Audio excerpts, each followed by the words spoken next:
আজকে এসআইআর ঘোষণা হয়ে গেল এবং আজকে রাত্রি 12টার পরে এসআইআর শুরু হয়ে যাচ্ছে।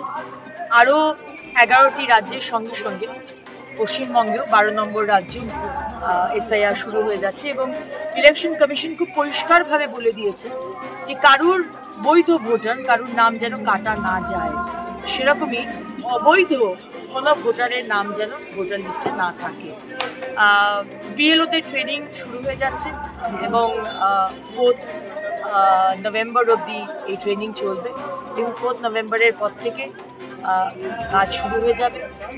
আশা করব প্রশাসন এবং মমতা ব্যানার্জির সরকার, যদিও বা বলছেন যে একটা নামও যদি বাদ যায়, উনি নাকি বলেছিলেন আগুন জ্বালিয়ে দেবেন, কিন্তু উনি একবারও বলেননি যে একটা নাম যদি রয়ে যায় রোহিঙ্গা বা বাংলাদেশি মুসলমানদের, তাহলে কিন্তু উনি আগুন লাগিয়ে দেবেন, সেটা কিন্তু একবারও বলেননি।